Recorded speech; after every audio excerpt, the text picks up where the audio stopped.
ஆண்டவரும் இரட்சகருமாகிய இயேசு கிறிஸ்துவின் இனிய நாமத்தில் உங்கள் யாவருக்கும் அன்பின் வாழ்த்துக்களை தெரிவித்துக் கொள்கிறேன். அருமையான தேவப்பிள்ளையிலே புதிய நாள், புதிய நம்பிக்கை, new day new hope daily devotion மூலமாய் இந்த நாளில் கூட எங்களை சந்திப்பதில் மிகுந்த மகிழ்ச்சி அடைகிறேன். அல்லேலூயா. இன்றைக்கு கூட கர்த்தர் நமக்கு கொடுக்கிற வார்த்தை என்ன? ஆதியாகமம் புஸ்தகம் 15ஆம் அதிகாரம் 1வது வசனத்தை கூட வாசிக்க கேட்போம். இந்த காரியங்கள் நடந்த பின்பு கர்த்தருடைய வார்த்தை ஆபிரகாமுக்கு தரிசனத்தில் உண்டாகி, அவர், ஆபிராமே, நீ பயப்படாதே, நான் உனக்கு கேடகமும் உனக்கு மகா பெரிய பலனுமாய் இருக்கிறேன் என்றார். ஆபிரகாமை பார்த்து ஆண்டவர் சொல்றாரு, பயப்படாத, நான் உனக்கு கேடகமோ மகா பெரிய பலனுமா இருக்கிறேன் என்று சொல்லி. இந்த கால வழியில உங்களையும் பார்த்து ஆண்டவர் சொல்றாரு, பயப்படாதீங்க, நான் ஒரு கேடகமோ உனக்கு மகா பெரிய பலனுமா இருக்கிறேன்.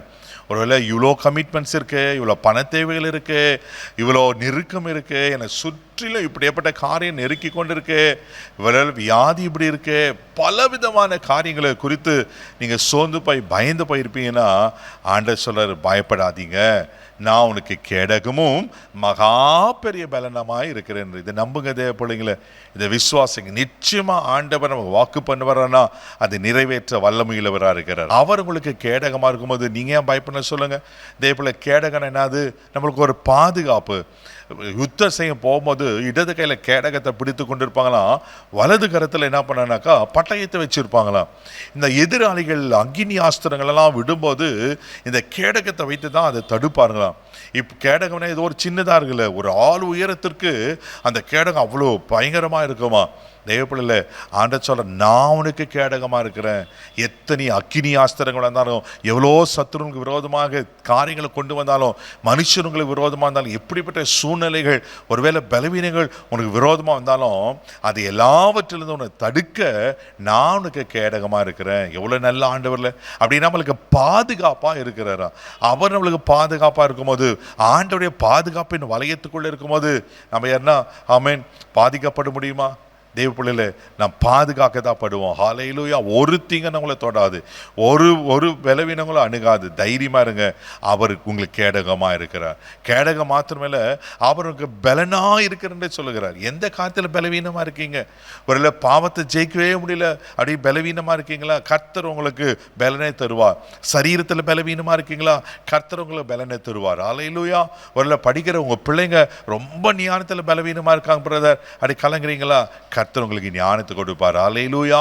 அவர் உங்களுக்கு பலனா இருக்கிறாரா. பாகம் புஸ்தகம் 33ஆம் அதிகாரம் 29வது வசனம் கூட வாசிப்பீங்கன்னா, இஸ்ரவேலே, நீ பாக்கியவான், கர்த்தரால் ரட்சிக்கப்பட்ட ஜனமே, உனக்கு ஒப்பானவன் யார்? உனக்கு சகாயம் செய்யும் கேடகமும் உனக்கு மகிமை பொருந்திய பட்டயமும் அவரே. அல்லேலூயா. உனக்கு சகாயம் செய்ய கேடகமும். தேவப்பிள்ளைகள், அப்ப நம்மளுக்கு சகாயம் செய்கிறது யாருன்னா, இந்த கேடகத்துல அவர்களுக்கு பாதுகாப்பை மாத்திரம் இல்லாம இந்த கேடகம் எப்படி இருக்குன்னா சகாயம் செய்ய கேடகமா இருக்கான். அல்லேலூயா. அப்படின்னா உதவி செய்கிற கேடகமா, நம்மளுக்கு இப்போ ஆமென் நன்மையை செய்கிற கேடகமா இருக்கிறார்.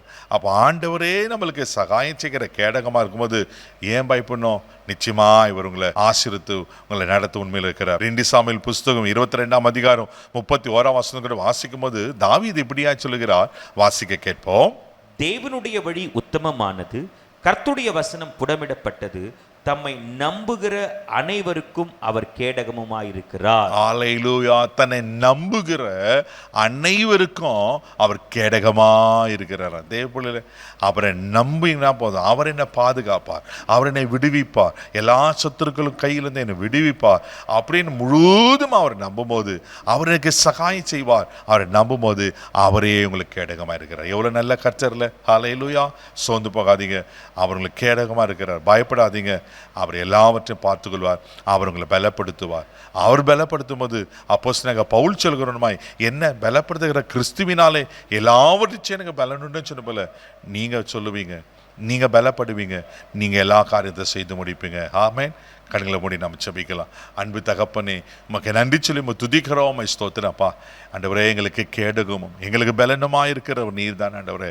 அன்னைக்கு ஆபிரகாமை பார்த்து பயப்படாதேன்னு சொல்லி, நான் உனக்கு கேடகமும் மகா பெரிய பலனுமா இருக்க சொன்ன கர்த்தர், ஆபிரகாமுக்கு நீங்க கேடகமாய் இருந்தீரே, ஆபிரகாமுக்கு மகா பெரிய பலனாக இருந்தீர் அல்லவா. ஆண்டவரே, எங்களுக்கும் நீங்க தான் கேடகம். ஆண்டவரே, யாரால் ஆண்டவரே எந்தெந்த காரியத்தில் பயந்து போயிருப்பாங்கன்னா, நீங்க எல்லாம் பயத்துக்கும் விலக்கி உங்களுக்கு அவர்களுக்கு கேடகமாக இருந்து ஆசீர்வதிப்பீராக நான் ஜெபம் பண்ணுறேன்ப்பா. நீங்கள் அப்படி செய்கிறீர் ஸ்தோத்திரம். இந்த நாள் முழுதும் கரம் பிடித்து நடத்தும் தெய்வீக பாதுகாப்புக்கு போகிற எல்லா தீங்குக்கும் விலக்கி காத்துகளும் நன்மை கிருபை உண்டாகட்டும். இயேசுவின் மூலம் ஜெபக்கல பிதாவே, ஆமென். அவர்களுக்கு கேடகம், தைரியமாக போங்க. God bless you.